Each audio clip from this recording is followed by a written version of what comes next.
আসসালামু আলাইকুম আমার প্রিয় আপু ভাইয়েরা, আপনারা সবাই কেতা ভালো আছেন? আমি আপনাদের দোয়ায় ও আশীর্বাদে ভালো আছি। আজকের ব্লগটা শুরু হলাম সকাল 5টা থেকে লইয়া মেরে মসজিদে দিলাইলাম। সকালে উঠে এদিকে বাড়ি ঝাড়ি দিয়া বাসি কামাটাই হইলাম। সকালবেলা তো থাইরয়েডের ওষুধ হওয়া লাগে, 100 200 হওয়ারই ট্যাবলেট খাইয়া কোনো কন্ট্রোল করতে পারি না থাইরয়েডের। আধা ঘন্টা পরে খাইলাম চা।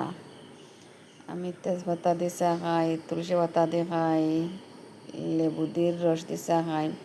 আজকে ই চা খাইয়া সারাদিন ফুটনা আসলাম। গ্যাসের খুব বেশি ক্ষতি করে লাইছে। লাল চা দিয়ে একটা কেক দিয়ে খাইলাম, রূপ সামলাইতে পারছি না।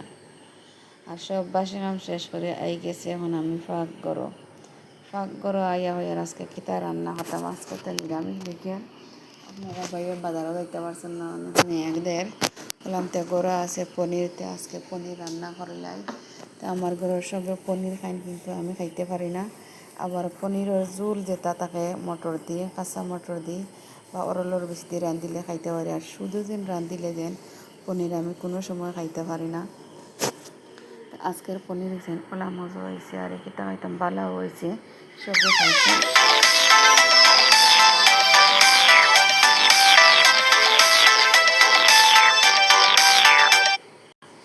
ভিডিওটা দেখে একটা লাইক দিবা, লাইক দিতে কেউ বলবা না। যে আপু ভাইয়েরা আমার চ্যানেলে নতুন, প্লিজ আমার চ্যানেলটা সাবস্ক্রাইব করে পাশে থাকবা আর বেল বাটনটা অন করে রাখবা।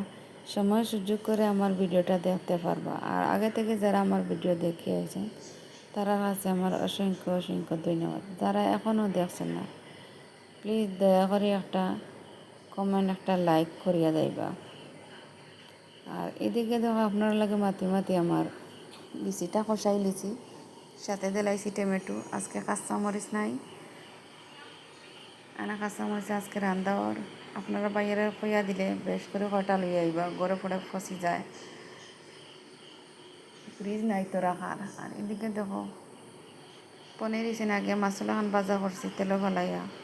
আর ওরকম রাঁধিলে আরে বাঙ্গে না, দড় হয়ে যায়।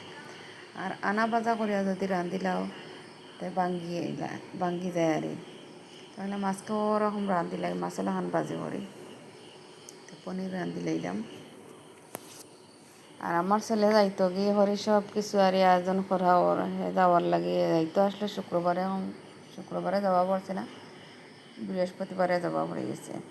আর আপনারা ভাইয়া খাইয়া খুব তারিফ করলা, আজকের পনির খুব ভালো হয়েছে।